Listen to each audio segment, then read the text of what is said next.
네, 3주가 네, 짧습니다. 귀하게 시간 내어주셔서 감사드리고요. 말씀 묵상으로 세우는 교회라는 제목으로 오늘 여기 요한계시록 3장에 나오는 빌라델비아 교회 살피면서 상주서문교회가 하나님 말씀으로 든든히 세워지는 기둥 같은 교회 되기를 소망합니다. 말씀 묵상으로 세우는 교회라는 제목으로 이제 오늘 할 텐데요. PPT 띄워주시면 되겠습니다. 지난 시간에 저랑 같이 했던 게 요겁니다. 네, 한번 눌러주십시오. 네, 이게 아직 잘 안 먹습니다. 네. 지난 시간에 묵상은 이제 6가지 단계로 이제 진행된다고 말씀을 드렸습니다. 그래서 준비하고, 기도하고, 읽고, 묵상하고, 기도하고, 살아내는 거. 그래서 제가 그 중에 중요한 거 2가지 있습니다라고 말씀드린 게 뭐냐면 첫 번째가 바로 이 준비하는 겁니다. 그래서 이게 1번이 안 되면 2번, 3번, 4번 진도가 안 나가더라고요. 요건 제 경험이기도 하지만 제 주변의 초등학생부터 성인 어른들까지 제가 그분들이 이제 묵상의 삶을 쭉 관찰하고 또 그분들하고 나눔하면서 제가 이제 듣게 되어지는 그런 부분들입니다. 그래서 마음을 정하셔야 됩니다. 정하는데 뭘 정하는가? 바로 시간과 장소입니다. 나 반드시 여기에서 이 자리에서 나 묵상하겠다. 또 하나가 실제로 그러면 이제 묵상할 땐 중요한 게 뭔가? 본문을 읽는 겁니다. 반복되어 읽는 겁니다. 오늘 본문 같은 경우도 그 시편인데요. 매일 성경에 나오는 본문이 저희 같이 이제 묵상 나눔하는 시니어 그룹 계신데 거기 계신 한 장로님께서 그 카톡방에 꾸준히 묵상하시는 글을 올려주십니다. 그런데 이제 오늘은 어떻게 쓰셨냐니까 아이고 오늘은 참 본문이 어렵습니다. 제가 1년 동안 그분이 그런 말 쓰시는 거 처음 봤습니다. 어렵습니다 그러시는데 그럼에도 불구하고 본인이 정한 시간에 정한 자리에서 말씀 묵상하셨던 거, 그게 이제 귀한 거죠.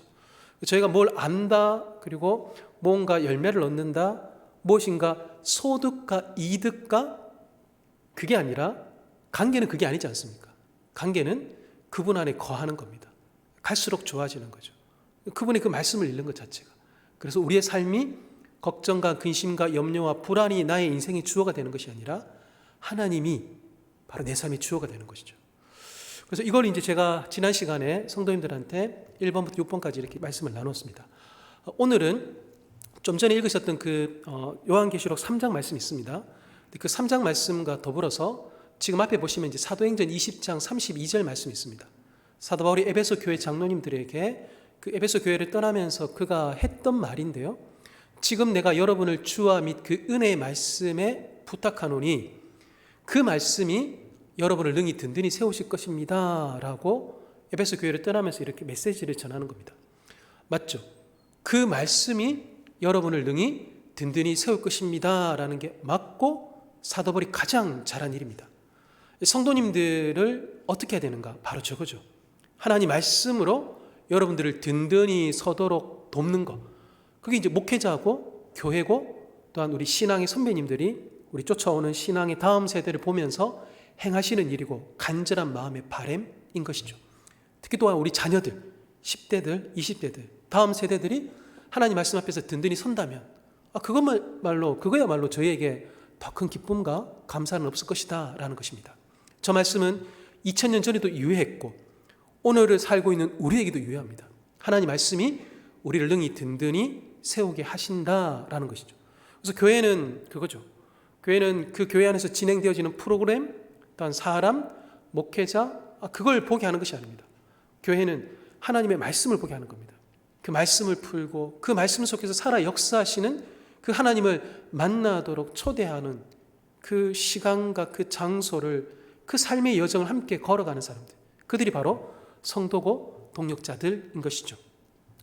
저렇게 사도 바울이 그 말씀으로 여러분들을 능히 든든히 세우기를 원합니다 라고 부탁하고 있고 소망하고 있고, 또 오늘 요한계시록 3장도 빌립보 교회가 그러함으로 세워진 교회라는 것을 보여주는데요. 빌립보 교회를 살피기 전에 빌립보 교회를 생각할 때마다 늘 머릿속에 떠오르게 되어지는 그런 우화가 있습니다. 그게 무엇이냐면요, 바로 아기돼지 삼형제입니다. 아기돼지 삼형제가 있는데 얘네들이 이제 어느 날 돼지들이 이제 가출을 합니다. 가출을 해가지고 이제 집을 떠나죠. 돼지우리를 떠납니다. 그 농가를 떠나는데 얘네들이 이제 자유의 삶을 이제 얻어서 쭉 이제 나가는데 이제 집을 짓고 살아야 되지 않습니까? 근데 서로 생각이 좀 다릅니다. 첫째 돼지는 지푸라기로 집을 짓자 그럽니다. 가장 돼지스럽습니다. 근데 둘째 돼지는 조금 생각이 다릅니다. 아니야, 집은 좀 튼튼해야 돼. 그래서 이렇게 나무로 못 망치 가지고 연장 가지고 집을 지어야 된다라고 이렇게 제안을 합니다. 셋째 돼지는 좀 생각이 다릅니다. 셋째 돼지는 집은 정말 튼튼해야 된다고. 어떤 위기 상황이 닥칠지 모르니 그 단 한 번의 위기 때문에라도 집은 튼튼하게 지어야 된다고. 서로 이제 생각이 막 갈리는 거죠. 첫째는 지푸라기로 대충 짓자. 둘째는 돼지에게 나무집이면 그냥 됐다. 셋째는 아니다. 우리가 비록 돼지지만 우리는 벽돌로 되어진 집을 지어야 된다고 서로 막 생각이 막 갈립니다. 그러다 결국엔 합의에 이르지 못하고 그냥 각자 생각한 대로 집을 짓습니다. 이제 첫째 돼지는 지푸라기로 이렇게 집을 짓습니다. 이렇게 대충 이렇게 이제 짓죠. 둘째 돼지는 이렇게 나무 그리고 이제 망치 목 가지고 연장을 들고 탕탕탕 거리면서 저렇게 집을 짓고 있습니다. 큰 형하고 둘째 형이 집을 짓고 있는데 셋째 돼지는 아직 뭔가 좀 진도가 안 나가고 있습니다. 셋째 돼지는 뭐 하나 봤더니만요, 나무 밑에서 뭔가 곰곰이 이렇게 지금 시간을 좀 죽이고 있습니다. 생각하면서. 그래서 자가 뭐 하나 이렇게 봤더니만, 형들이 봤더니만, 자가 이렇게 이제 종이를 꺼내더니만 연필을 가지고 뭔가 그림을 그립니다. 그래서 뭐 하지? 집 비슷한 거 그리는 것 같긴 한데 그러는데 보니까요, 네, 이 셋째 돼지가 대단합니다. 네, 도면을 그렸습니다. 설계도를 그렸습니다. 집을 지어 보셨는지 모르겠는데요. 저희 장모님께서 안동에 계신데 통합 측 목사님이십니다. 통합 측 여자 안수가 되니까요. 장모님이 안동의 통합 측 여자 목사님이신데 장인어른하고 장모님하고 안동에 이제 시골에 교회 그리고 교회 옆에 이제 사택이 있습니다. 근데 그 조그만 그 교회와 그 사택을 장인 장모님이 이제 거기 들어가시면서 지으신 거예요. 제가 이제 그 교회 보고 또 이제 처가댁 갈 때마다 제가 참 놀랍니다. 나보고 만약에 돈 주고 시간 줘도 저는 그걸 못할 것 같거든요. 근데 그렇게 또 지어내시는 분들이 있더라고요, 제주껏. 그래서 돼지가 지금 이렇게 저 도면을 이렇게 그리고 난 다음에 저 도면을 따라서 이제 집을 지으려고 이렇게 이제 삽질을 지금 이제 시작을 하는 거죠. 집을 이제 지어가고 있습니다. 보통 이제 저희가 저거를 이제 철근 콘크리트 구조. 네. 첫째는 지푸라기로, 둘째는 나무로 지었는데, 셋째는 지금 이제 철근 콘크리트로 내미코 놓는 거죠. 내미코 나서 이제 지금 기초 다지고 지금 이렇게 집을 짓고 있습니다. 형들은 여전히 셋째 돼지가 헛수고하는 걸로 생각합니다. 왜 이런 일을 하고 있지 싶은데, 근데 셋째 돼지는 좀 다른 것 같아요. 재밌어합니다. 재밌고 그 설계도에 따라서 집을 짓는 일이 너무 신나는지 시간이 좀 걸리더라도 한 땀 한 땀 벽돌 하나 올리고 시멘 바르고 저렇게 한 땀 한 땀 집을 정성 들여 지어가고 있습니다. 형들이 이제 이렇게 셋째 돼지가 집 짓는 시간이 좀 오래 걸리다 보니까 좀 지겨웠던 것 같습니다.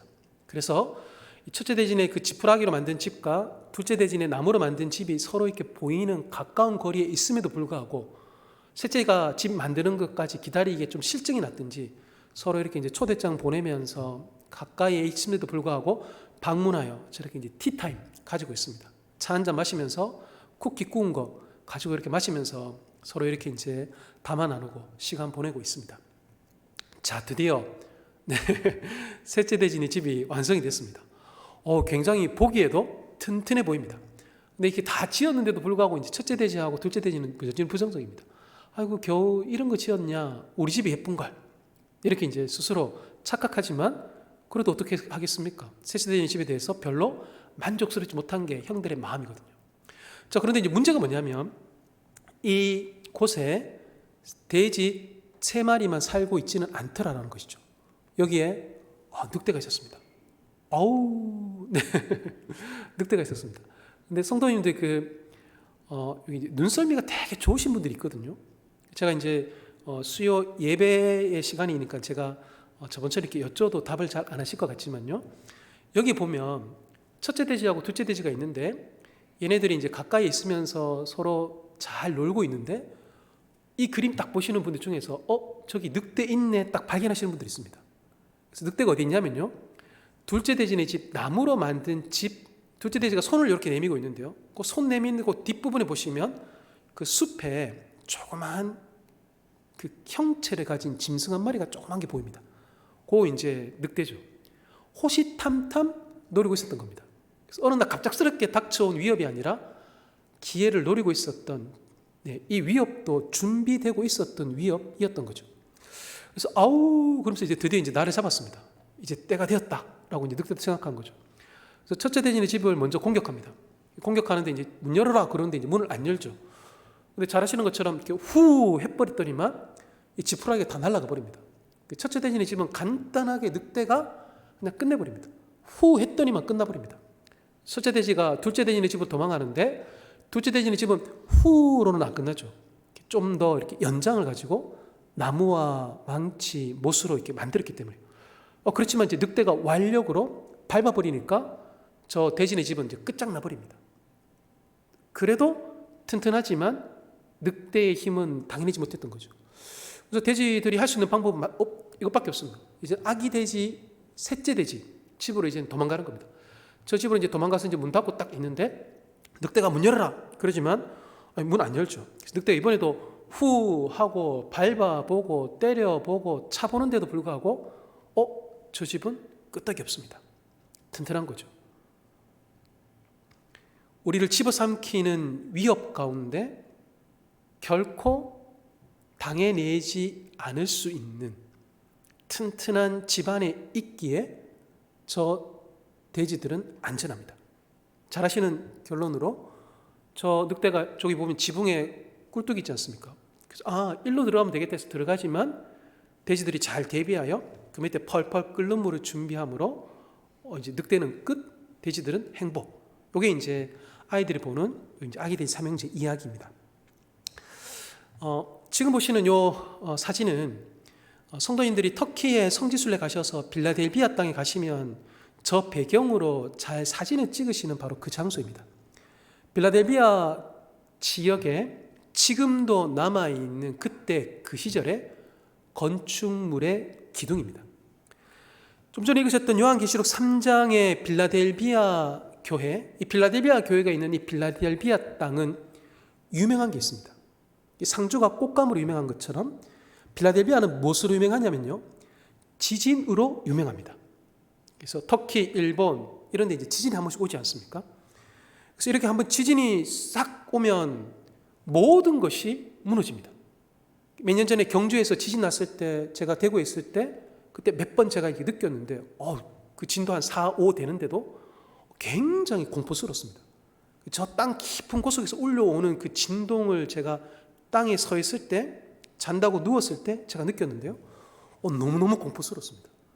그래서 얼마 전에도 제주에서 지진 세게 한번 났을 때 그때 왜 이 울리는 이 휴대폰의 그 진동 소리, 특이한 진동 소리 있지 않습니까? 그때도 제가 너무 놀래가지고 또 경주인가 포항인가 싶었더니만 제주더라고요. 지진은 한번 지나가면 모든 것을 다 부숴버립니다. 지진이 한번 지나가면 폐허가 되고 파괴가 되고 삶이 무너집니다. 그런데 그 지진이라는 그 전무후무한 재난 가운데서 오히려 덕을 보는 사람들이 있습니다. 누구냐니까요, 바로 지진에도 불구하고 저렇게 쓰러지지 않는 건물의 기둥, 그런 건물을 짓는 건축업자, 건설업자들은 오히려 지진이라는 그 위기가 그들의 기술과 그들의 진정성 있는 그 작업을 대하는 그 태도를 입증시켜 주게 만드는 거죠. 그래서 오히려 지진 때문에 득보는 사람들이 있었으니 바로 저런 든든한 기둥을 만들어내는 사람들입니다. 빌라델비아는 지진도 유명하지만 그러나 저렇게 쓰러지지 않는 든든한 기둥을 지어내는 건축업자들로도 유명한 도시입니다. 본문을 아까 읽으셨던 그 내용들을 보면요, 이러한 도시에 있는 빌라델비아 교회를 향해서 하나님 주셨던 메시지가 뭐냐니까요, 8절에 내가 내 행위를 아노니 내가 작은 능력을 가지고서도 내 말을 지키며 내 이름을 배반하지 아니하였다라고 말씀하시고, 10절에는 내가, 빌라델비아 교회죠, 빌라델비아 교회가 인내의 말씀을 지켰다라고 말씀하시고, 또 마지막 12절에는요 이기는 자는 내 하나님 성전의 기둥이 되게 하겠다라고 그 교회를 향하신 하나님의 보상과 축복을 언급하십니다.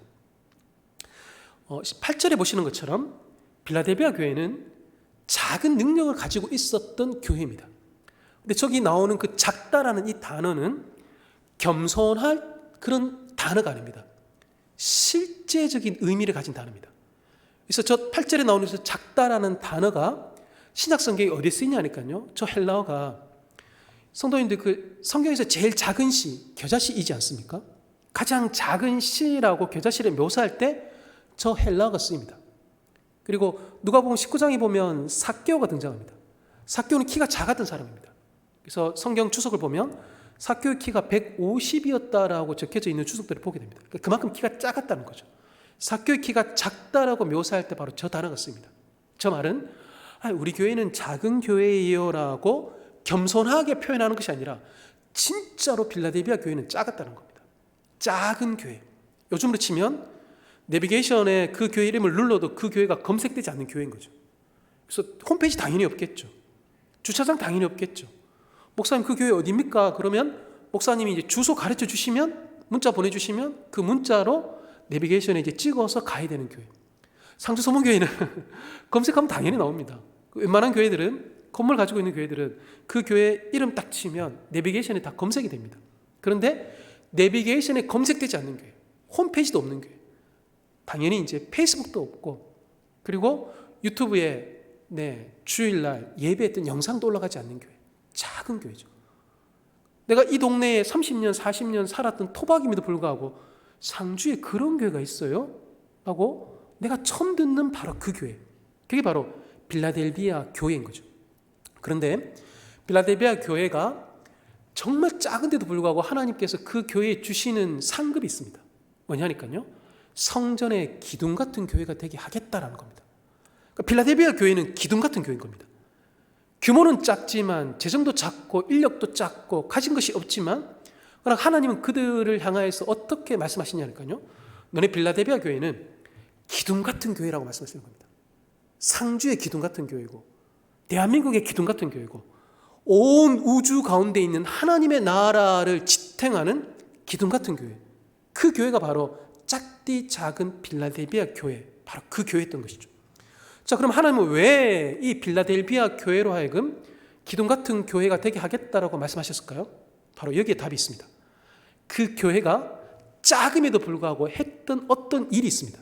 보니까요, 내 말을 지켰고 그리고 말씀을 지켰다라고 요한이 이야기하고 있습니다. 저기에 말을 지켰다, 말씀을 지켰다, 헬라어로는 동일합니다. 자, 그런데요, 하나님 말씀을 꽉 붙잡았다, 하나님 말씀을 지켰다. 근데 저게 무슨 의미일까? 라고 저 단어를 다시금 찾아보면요, 요한 계시록의 저자인 이 사도 요한이 쓴 요한 1서 5장 3절에 보니까요, 하나님을 사랑하는 것은 이것이니 우리가 그의 계명들을 지키는 것이다 라고 이야기합니다. 계시록 3장에 나오는 저 8절과 10절에 지켰다, 그리고 요한 1서 5장에 나오는 지켰다, 똑같은 원어입니다. 그런데요, 5장 3절은 하나님 말씀을 지키는 것을 풀이해 줍니다. 그게 뭐냐니까요, 하나님을 사랑하는 것이다 라고 풀이해 주고 있습니다. 빌라델비아 교회가 했던 일은 무엇인가? 그들에게 작은 능력 가지고 하나님 말씀을 꽉 붙들었는데, 묵상했는데, 그 말씀을 또한 암송하고 그 말씀을 같이 나누고 그 말씀이 우리에게 비추시는 그 길로 우리가 살아갔는데, 그런데 그게 바로 하나님을 사랑하는 것이었더라라고 요한이 요한 1서에서 풀이해 주고 있는 것이죠. 성도님들, 구약 성경에서 잘 아시는 그 신명기 6장 쉐마 이스라엘이라고 말하는 바로 저 대목입니다. 이스라엘아 들으라라고 말씀하시는 그 대목에서 하나님 이렇게 말씀하시죠. 마음을 다하고 뜻을 다하고 힘을 다하여 내 하나님 여호와를 사랑하라는 것이 구약 성경에서 우리가 맞닥뜨리게 되시는 가장 큰 요청입니다. 성도의 사명이죠. 근데 예수님께서 신약에서 이걸 여전히 반복하여 말씀하십니다. 마태복음, 마가복음 버전에서는요, 마음을 다하고 목숨을 다하고 뜻을 다하고 힘을 다하여 주 너의 하나님을 사랑해라라고 말씀하십니다. 구약도 신약도 저에게 요청하는 바가 동일합니다. 하나님 사랑하십시오 인 것이죠. 교회가, 성도가 마지막까지 남아있는 온 힘을 들여서 해야 될 한 가지 일이 있다면 바로 그 하나님을 사랑하는 것입니다. 이거 저희가 모르지 않습니다. 제가 너무 잘 아는 일입니다. 그런데 그럼 그 하나님의 사랑한다는 것은 무엇인가? 바로 말씀을 지키는 겁니다. 말씀을 묵상하고 그 말씀대로 살아나가고자 서로 격려하며 손 내밀고 같이 하자라고, 말씀 반석 위에 우리 교회를 세워나가자라고 그렇게 힘써 나아가는 것, 그게 바로 우리가 저 신명기와 그리고 복음서에서 주님 우리에게 주셨던 바의 명령들을 실천해 나가는 방법인 것이죠. 말씀을 붙들고 말씀을 묵상하는 것이 교회를 성전의 기둥 같은 교회로 세우는 비결이면서 동시에 하나님을 지극함으로 사랑한다라는 것, 이거 저희가 이제 알게 되는데요. 근데 문제는 뭐냐면 이거죠. 그걸 너무 잘 알매도 불구하고 말씀을 지키고 말씀을 묵상하고 말씀대로 살아나가는 일, 그걸 함께 나눈 일이 너무 중요한 것을 알매도 불구하고 잘 안 된다는 거죠. 큐티가 말씀을 통독하는 것이, 말씀을 함께 공부하고 말씀을 함께 나눔하는 일들이 잘 안 되더라라는 것입니다. 이건 성도님들만 그렇다라고 제가 이렇게 이제 얘기하는 것이 아니라 저도 마찬가지입니다.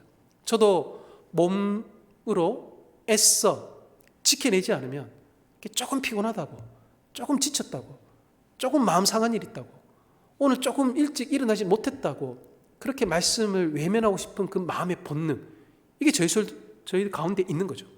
자, 그러면 왜 이 일이 중요함에도 불구하고 잘 안 될까? 왜 말씀 너무 소중한데도 불구하고 왜 자꾸 말씀을 멀리할까? 이유가 있습니다. 혼자 해서 그렇습니다.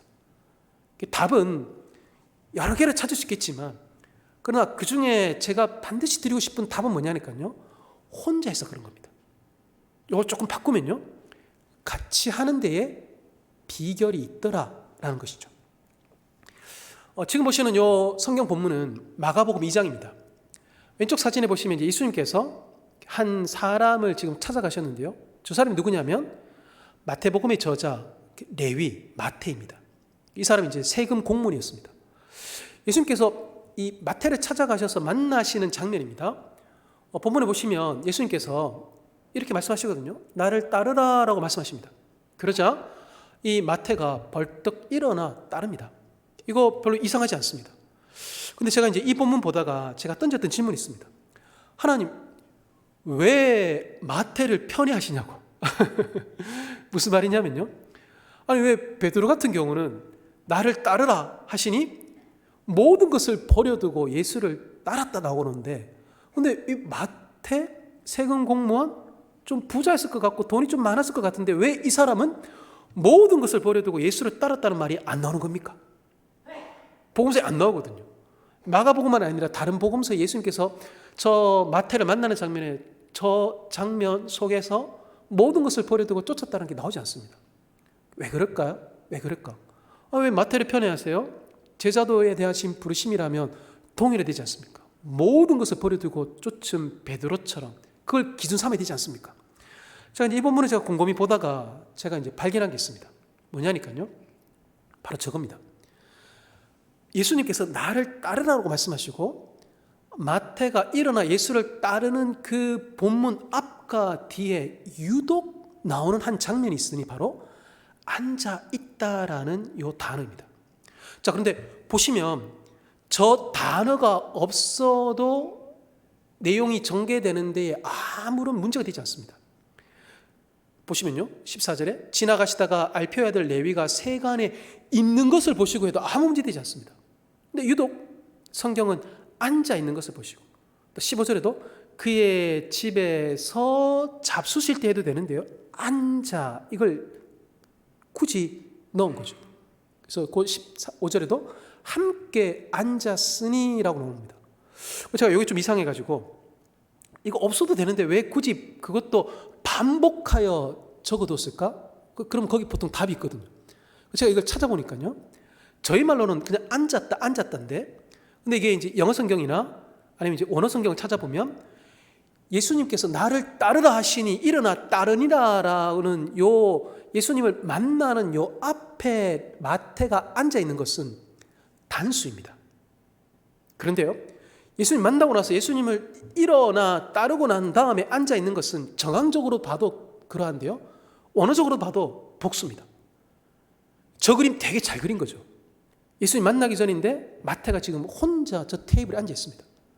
마태는 어떤 사람이냐니까요. 혼자 앉아있는 사람이었습니다. 그냥 마이웨이의 길을 가는 사람이었습니다. 예수님 만나고 난 다음에 마태에게 일어난 변화는 뭔가?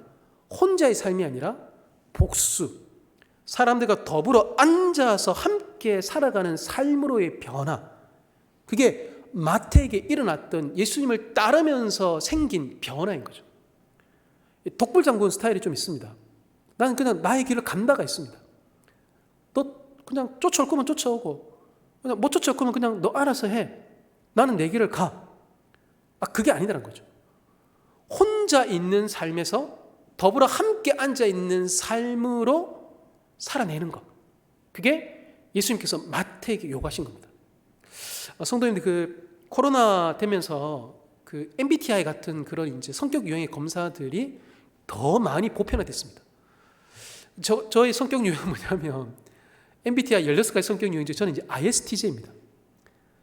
저는 집에, 좀 속된 표현이지만요, 방구석에 아니면 무인도에 한 달이고 1년이고 혼자 있으면 너무 좋은 사람입니다.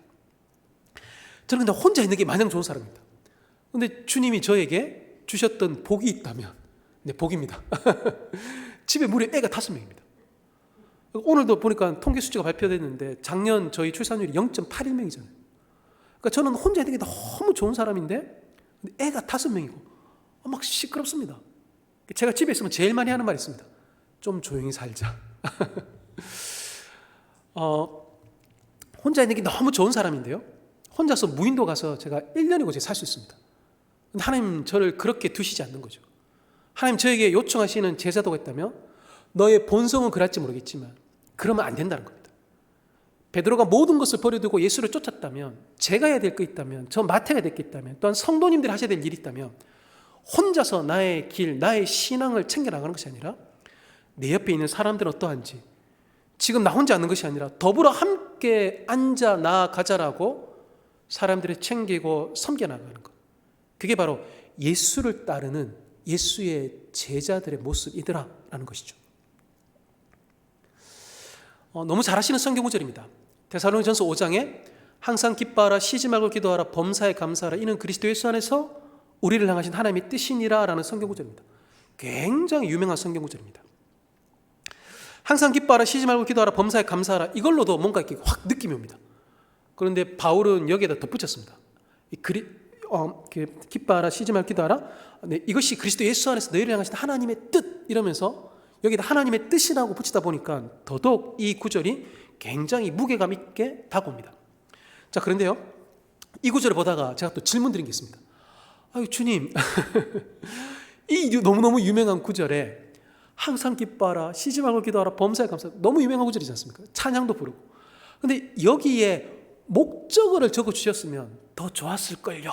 그게 제가 이제 드렸던, 이 본문 제가 드렸던 질문입니다. 그렇지 않습니까? 나는 먹는다, 이것도 완전한 문장입니다. 근데 나는 꽃감을 먹는다, 그러면 더 그 의미가 명료합니다. 그래서 항상 무엇을 기뻐하라, 쉬지 말고 무엇을 기도하라, 범사에 무엇을 감사하라고 적어주셨으면 저희한테 더 저 말씀을 실제적으로 잘 적용하고 쫓아갈 수 있었을 텐데요 라는 그 질문이 제가 이제 저 본문 볼 때 제가 드렸던 질문입니다. 자, 그래서 제가 이제 저 본문 가지고 끙끙거리고 있을 때 주님이 저에게 이제 답을 주셨습니다. 김동희 목사, 목적어가 없는 게 아니라고. 목적어가 앞에 있고 또한 너무 길어서 16절, 17절, 18절에서는 생략했다고. 이 유명한 5장 16, 17, 18절 앞에 나오는 14, 15절에 보면 사람들을 언급합니다. 게으른 자들을 건계하고 마음 약한 자들을 격려하고 힘이 없는 자들을 붙들어주고 모든 사람에게 오래 참으라라고 사람에 대한 어떠한 반응들을 제시합니다. 그래서요, 항상 기뻐하고 쉬지 말고 기도하고 범사에 감사를 할 때 그때 적용해야 될 대상은 누군가? 내가 아닙니다. 물론 성경의 다른 구절에 이때요, 기뻐하고 기도하고 감사하는 것, 내가 기뻐하고 기도하고 감사하는 것 맞습니다. 그 우리에게 주어지신 하나님의 말씀 맞습니다. 그런데요, 데살로니가 전서의 문맥 속에서는 내가 항상 기뻐하고 내가 쉬지 말고 기도하고 범사에 내가 감사해야 되는 것이 아닙니다. 저 문맥상에서 기뻐하고 기도하고 감사의 대상은 분명히 앞에 제시되어 있습니다. 게으른 자들, 마음이 약한 자들, 힘이 없는 자들, 내 옆에 있는 이웃들인 것이죠. 그래서요, 내가 기도해야 되는 것이 아니라, 나를 위해서 기도해야 되는 것이 아니라 저 17절에 쉬지 말고 게으른 자들을 위해서 기도해야 되는 겁니다. 쉬지 말고 내 주변에 있는 마음이 약한 자들이 격려받도록 기도해야 됩니다. 일단 주변에 힘이 없는 자들이 하나님께 붙들림 받을 수 있도록, 내가 어떤 그를 붙들어 줄 수 있는 방법이 무엇이 있는지에 대해서 하나님 앞에 지혜를 구하면서 기도해야 되는 것. 그래서 기뻐하고 기도하고 감사라는 저 데살로니가서의 유명한 구절의 방향은 내가 아닙니다. 저건 바로 내 옆에 있는 이웃에게로 향하는 것입니다. 저것도 자세히 찾아보면 단수가 아닙니다. 복수입니다. 그리고요, 데살로니가 교회에 보낸 편지입니다. 교회에 보내서 그냥 너가 이렇게 해라가 아니라는 것이죠. 교회에 보낸 편지로서 데살로니가 교회가 함께 해야 될 일들로 소개하고 있는 내용들인 것입니다. 몇 년 전에 제가 이제 성소유인 사역 시작하면서 2020년 1월 달 어느 교회 중고등부 수련회 때 제가 이제 강사로 가게 되었습니다. 그때 이제 코로나 전이라서 2박 3일 동안 수련회가 진행이 되었는데, 둘째 날 오전과 오후에 묵상에 대해서 강의를 좀 부탁하셔서 제가 가서 강의를 하게 되었습니다. 2박 3일 시간 가운데 둘째 날 오전과 오후를 다 주신다. 굉장히 시간을 많이 주신 겁니다. 제가 이제 무슨 이유로 이렇게 시간을 많이 주셨지라고 여쭤보니까, 그때 그 중고등부 부장 집사님께서 묵상에 되게 이렇게 딱 꽂히셨던 그런 분이셨습니다. 그래서 아이들에게 말씀 보는 거, 말씀 읽는 거, 말씀 묵상하는 거 가르쳐야 된다. 그래서 이제 둘째 날 오전, 오후 시간을 이제 다 주셨는데요. 제가 이제 이렇게 쭉 아이들하고 이제 그 강의를 했습니다. 강의를 하고 이제 오후 마지막 시간에 이제 아이들에게 오늘 오전, 오후 강의 들으면서 이제 너희 그 배운 거, 남는 거, 소감 한마디씩 해라.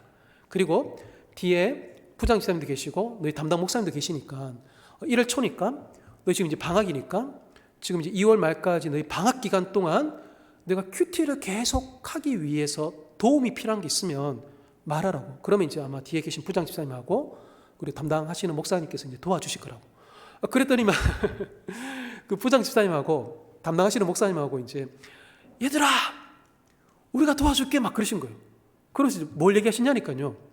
얘들아 너가 이번에 오늘부터 시작해서 너가 수련 끝나고 너가 2월 말까지 큐티 안 빼고 하면 아이패드 선물 걸게. 또 애들 쓰는 이어폰 있지 않습니까? 저 하얀색 에어팟, 이어폰. 그 다음에 이제 문화상품권. 애들 다 좋아하는 거지 않습니까? 아이패드에다가 에어팟에다가 문상에다가 저거 만만치 않은 것들입니다. 근데 그 집사님하고 그 목사님하고 진지하셨습니다. 애들이 그걸 느끼잖아요. 저분들이 장난을 한다. 진짜네? 애들이 느끼거든요. 그 애들이 이제 막 기분이 들뜨지 않습니까?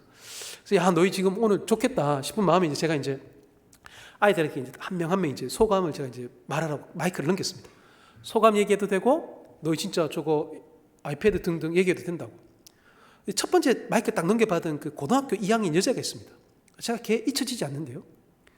걔가 마이크 딱 잡더니만 저는 당연히 이제 고등학생이니까 아이패드 필요하잖아요. 인강 들을 때. 에어팟 있으면 얼마나 좋습니까? 음악 듣고. 또 폼 나지 않습니까? 에어팟.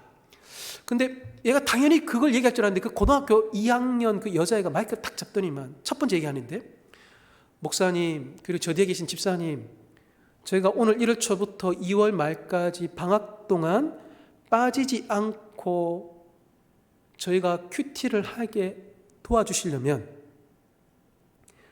큐티를 같이 할 수 있는 소그룹을 만들어 주세요. 충격이었습니다. 보통 저희가 그런 애들 보고 시그니까 그러지 않습니까? 근데 그 아이가 딱 그렇게 얘기하고 난 다음에 다른 애들 에어팟, 아이패드, 문상 딱 얘기하려고 마음에 준비했던 다른 애들이 그 언니, 그 누나, 그 동기, 그 동생이 딱 얘기하는 거 듣고 난 다음에 그게 맞다라고 생각했든지 그 다음 이야기했던 그 수명 애들이 다 그 얘기했습니다. 함께 할 수 있는 소그룹을 만들어주세요. 함께 할 수 있는 소그룹을 만들어주세요. 수명이 다 그 얘기했습니다. 대구에 있는 교회입니다. 통합측 교회입니다. 제가 한 번씩 운전해서 지나가다가 저 교회 앞을 지나갈 때가 있는데 이전에 그냥 그 교회에 딱 했는데요. 저 수련회 이후에 지나갈 때 제가 저 교회에 대한 생각과 이미지가 다 바뀌었습니다. 소망이 있다 싶었습니다. 분별력 있는 아이들, 어떻게 하면 끝까지 갈 수 있는지에 대해서 공동체가 더불어 함께하는 일이 얼마나 소중한지를 잘 아는 애들이 있는 교회, 소망이 있다 싶었습니다. 지금 보시는 이 사람은 철로역정에 나오는 크리스천이라는 주인공입니다. 아주 유명한 소설이지 않습니까? 성경 다음으로 제일 많이 팔렸다라는 책이 바로 저 철로역정인데요. 근데 저 철로역정인 저 크리스천이 그 신앙의 순례의 여정을 가는데, 그런데 결코 혼자 가지 않습니다. 하나님 그에게 처음에는 신실이라는 동력자를 붙여주십니다. 근데 저 신실이 순교를 당합니다. 순교 당하자마자 하나님께서 또 보내주시는 사람이 있습니다. 바로 소망입니다. 크리스천은 그 순례 여정을 결코 혼자 가지 않았습니다. 마태가 그랬던 것처럼, 일단 저 교회에 있는 그 중고등부 아이들이 시근을 가지고 같이 해야지 끝까지 갈 수 있어요 라고 말했던 것처럼, 철로역정의 저자 존 번연도 잘 알았던 거죠. 인생의 순례의 여정은 더불어 함께 가는 길이다라는 것입니다. 잘 아시는 성경 구절입니다. 전도서 4장에 보면요, 두 사람이 함께 누우면 따뜻하거니와 한 사람이면 어찌 따뜻하랴? 한 사람이면 패하겠거니와 두 사람이 맞설 수 있나니 세 겹줄은 쉽게 끊어지지 아니하느니라 입니다. 너무 잘 아시는 성경 구절입니다. 바로 저거죠. 저게 큐티와 묵상에도 연결이 됩니다. 우리가 이 말씀 묵상으로 말미암아 셋째진의 집과 같은 튼튼한 교회, 빌라델비아 교회와 같은 기둥 같은 쓰러지지 않는 교회, 코로나 시국에 수많은 교회들이 퍽퍽퍽 쓰러집니다. 우리 교회 30대 40대들 다 어디 갔는지 모르겠다. 그러니까 애들도 연달아 안 오죠. 지금 오미크론 극도로 확산되면서 지금 다들 움츠러들어 있습니다. 그 시국에, 이 시기가 끝났을 때 교회의 정황이 어떻게 드러날지 걱정된다라는 것을 여러 목사님들하고 교회 섬기시는 중직들에게 듣게 됩니다. 그런데요, 어떤 교회들은 오히려 기다립니다. 이 시기가 지나고 난 다음에, 이 지진이 지나고 난 다음에 우리 교회가 이제껏 말씀에 힘써왔고 성도들이 더불어 함께 힘을 모아 세 겹줄처럼 서로 건면하며 말씀 묵상해왔던 일들이 오히려 이때에 쓰러지지 않는 교회로, 늑대처럼 덜며들었던 이 고난의 때에 쓰러지지 않는 튼튼한 집을 가진 교회로 드러날 것을 오히려 기대하며 기다리시는 교회들도 있더라라는 것이죠.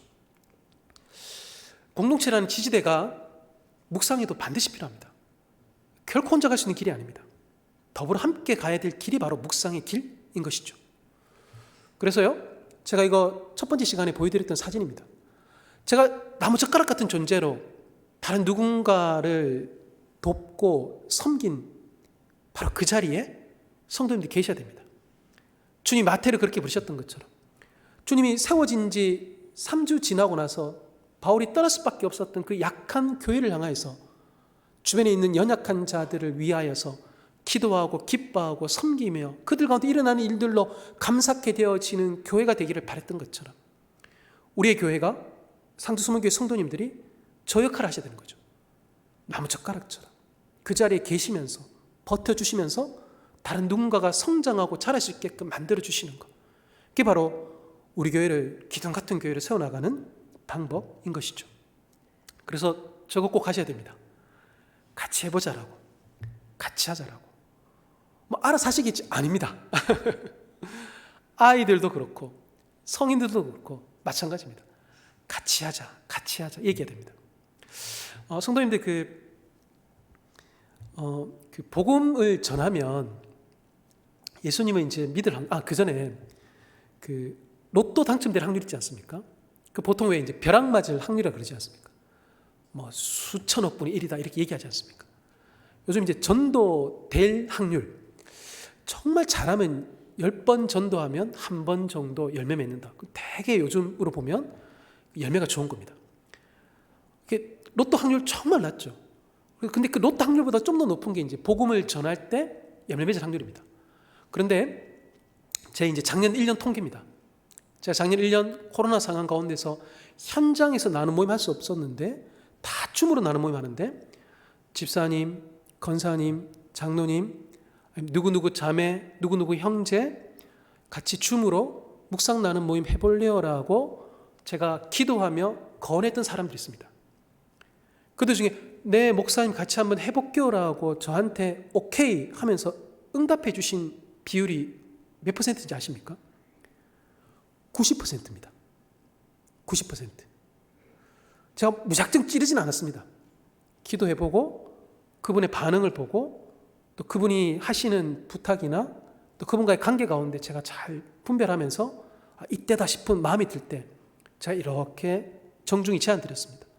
권사님, 한번 줌으로 한번 나눔 한번 해보지 아니하시겠습니까? 그게 권사님께 지금 너무너무 필요한 일인 것 같은데요.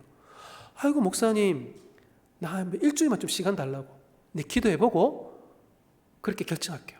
근데 그렇게 일주일 시간 달라 하시는 분들 대부분 어떤 분들이냐면 이렇게 아들이나 아니면 다른 주변에 계신 젊은 분들한테 춤 어떻게 하는지 배우시고 이게 어색하시니까 배우시고 이렇게 이제 실수하지 아니하시려고 일주일 주세요 해가지고 춤 배우시고 들어오시는 분들입니다. 같이 해볼래요? 하나님 말씀 같이 한번 묵상해 볼래요? 제 확률은 90%였습니다. 성도님들 같은 교회에서 그 확률은 거의 90% 육박할 겁니다. 그분의 때에 하나님께서 하나님의 때에 우리 같이 한번 해보자라고 손 내밀어. 지금 저 밑에 지금 오른쪽 사진 어느 교회 체육대회 했던 사진입니다. 10명입니다. 얘네 지금 2인 3각이 아니라 지금 10인 11각입니다. 9명인가요? 네, 10명인가요? 예, 10인 11각입니다. 저는 굉장히 불편합니다. 불편하지만 끝까지 갈 수 있습니다. 한 걸음 한 걸음. 바울이 데살로니가서에 말했던 것처럼 우리 그 사람 놓치지 않고 끝까지 갈 수 있는 비결인 거죠. 자, 그런데요. 아이고 목사님 성서 유년에 있고 목사님은 그런 묵상하는 단체의 사역자니까 묵상이 중요하다 그러고 사람들 한 명 한 명 컨택해서 그렇게 같이 이제 묵상하면서 모임 만드는 거. 아유, 목사님 언제 그런 방식으로 교회가 부흥되겠냐고. 언제 그런 방식으로 우리 교회가 부흥되고 하나님께 쓰임 받겠냐고. 작년에 나온 책입니다. 작년에 나온 책인데요. 이 책 제목이 이제 그 초기 교회와 인내의 발효라는 책입니다. 이 책에 이제 부제가 있습니다. 로마 제국 안에 뿌리 내린 초기 기독교의 성장 비밀이라고 되어 있습니다. 초대 교회가 급속도로 성장했다라는 것은 사도행전에서도 또한 교회사를 통해서도 저희가 잘 아는 그런 교회사 지식입니다. 그때 교회가 참 성장했는데 물론 이제 오순절의 성령의 역사함도 분명히 있죠. 자, 그런데 그때 당시 100년 전뿐만 아니라 초대교회 시작하고 나서 로마 제국 가운데 이 교회가 완전히 정착하여 교회가 대세가 될 때까지 그 시간 동안 고문헌들을 연구한 이 저자가 내린 결론은 무엇이냐니까요. 저겁니다. 초기 교회는 주후 첫 400년 동안 억압과 박해에도 불구하고 성장했다. 무엇이 그들을 성장하게 했을까? 초기 교회는 전략이 아니라 전인적 변화에 관심이 있었다. 이런 변화에는 많은 시간이 필요했죠. 그렇죠. 사람 잘 안 바뀝니다. 쉽게 안 바뀝니다. 같이 나는 모임 한 1년 한다고 해서 그분이 확 바뀌었다. 그러지 않습니다. 조금 바뀌었죠. 한 걸음 갔죠. 10걸음 못 가시는 경우도 있습니다. 그렇지만요, 그 한 걸음을 위해서 그 많은 시간이 필요한 것에 대해서 거부하지 않고 거절하지 않고 그 시간들을 온전히 들이면서 사람이 바뀌는 일에 시간을 들이고 서두르지 않았던 것. 그래서 이 저자의 결론은요, 그들은 서두르지 않고 사람의 변화를 위해서 온전히 시간을 들이고 말씀을 가르쳤더니만 결론은요, 교회는 계속해서 성장해 갔고 그 작은 단위의 팔레스타인에 있던 그 운동이 온 로마로 확산케 되어지는 비결이 되더라라는 것입니다. 급한 것도 좋고 빠른 것도 좋습니다. 그러나 제대로 가야 됩니다. 특히 사람을 놓쳐서는 안 되죠.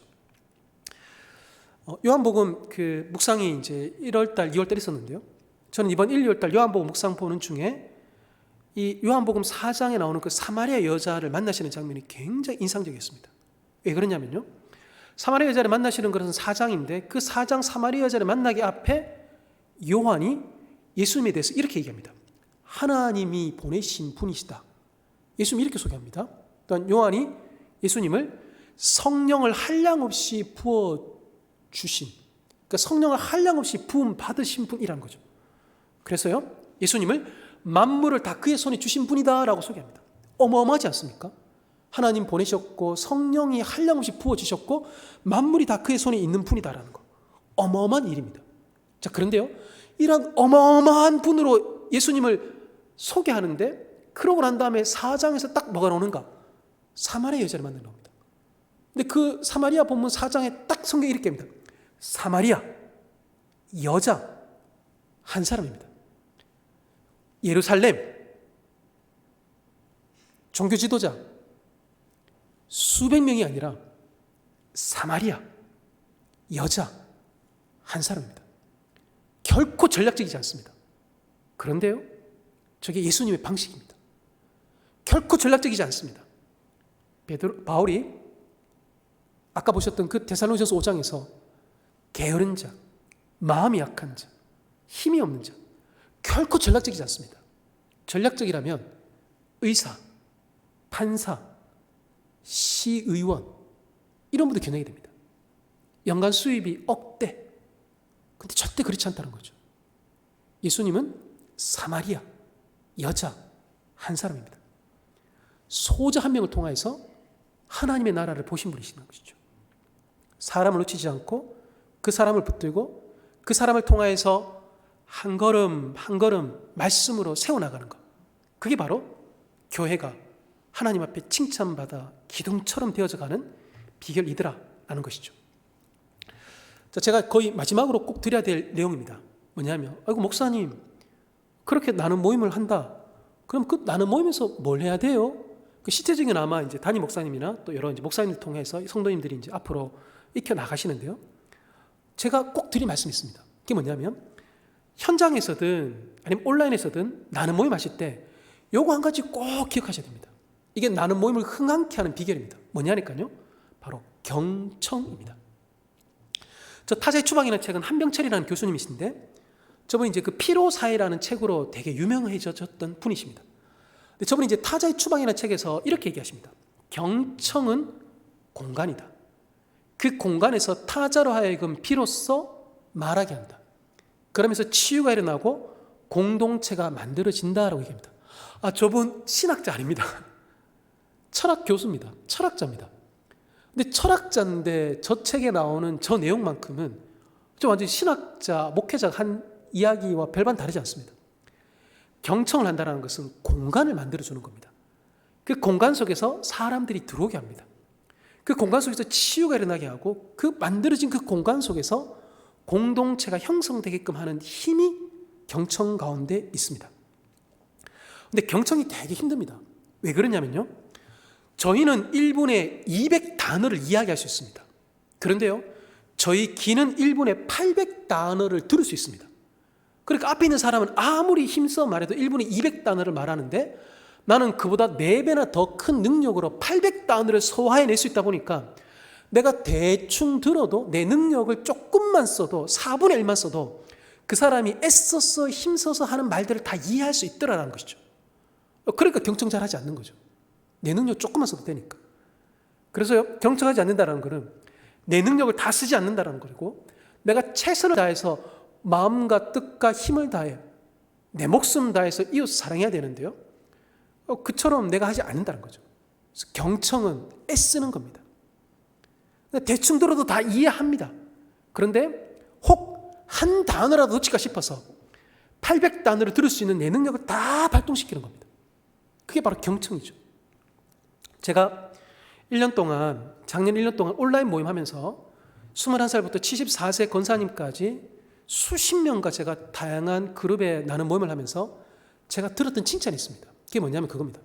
목사님, 잘 들어줘서 고맙습니다. 잘 가르쳐줘서, 잘 피드백해줘서가 아닙니다. 잘 들어줘서 고맙습니다. 그게 제가 들었던 칭찬입니다.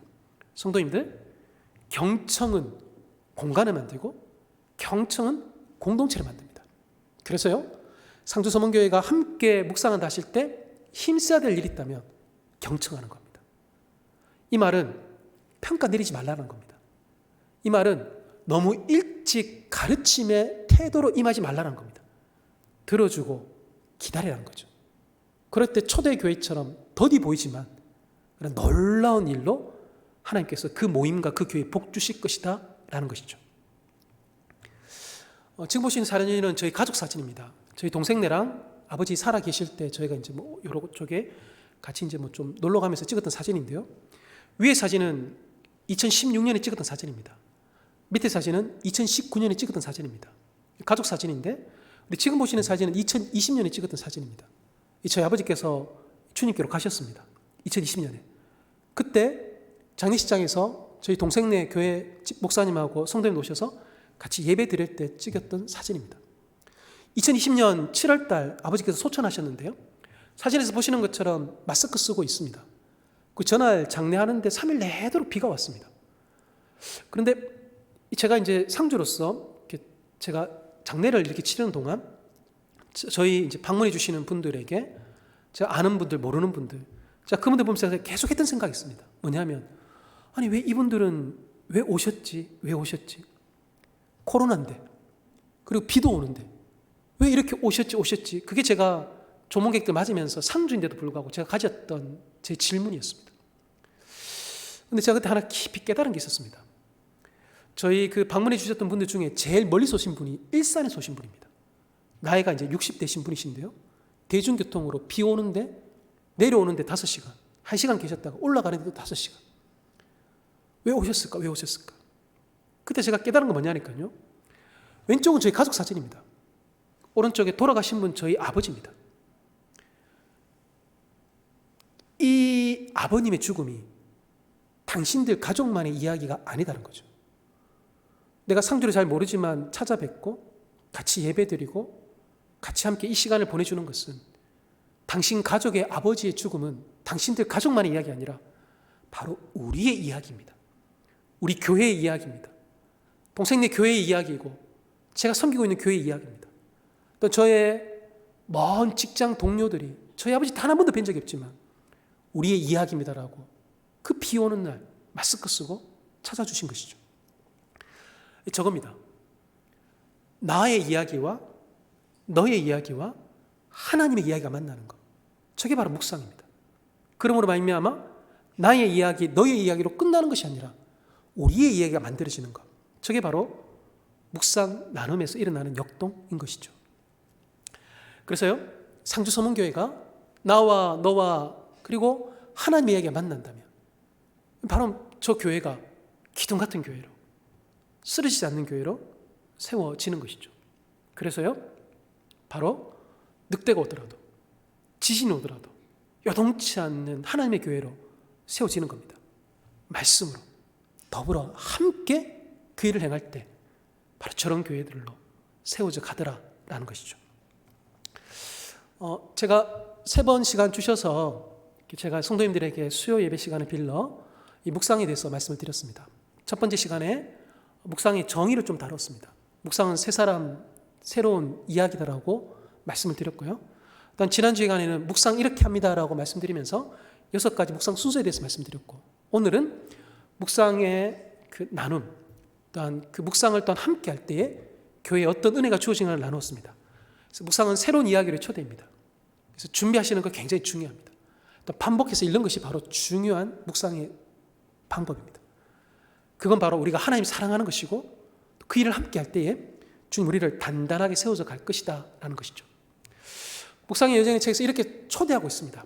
사탄은 묵상이 얼마나 하나님이 원하시는 일인지 보다는 내게 얼마나 유익하며 얼마나 교회 프로그램으로 좋으며 또 얼마나 교회 성장에 도움이 되는지에 더 관심을 갖게 한다. 그렇다고 당장할 필요는 없고 시작하려면 많은 준비가 필요하다라고 말을 한다. 함께하거나 지도해 줄 전문가가 있을 때까지 나서지 말고 참으라고 권한다. 또 말씀으로 하나님과 교제하는 것보다 더 시급하고 중요한 일들이 얼마나 많은지를 보여준다라고 말하면서 미루게 합니다. 사탄의 전략이죠. 그러지 마시고 우리 성도님들 한번 교회 우리 담임 목사님하고 같이 우리 교회 성도님들 함께 손잡고 지금 당장 오늘 저녁부터 내일부터 하나님 말씀 펼치셔서 묵상하시면서 성도님들의 삶에 사랑하시는 상주 서문교회 새 일을 행하시고 새 일을 경험하시는 그 은혜가 충만하기를 우리 주 예수님의 이름으로 축복합니다. 기도하겠습니다.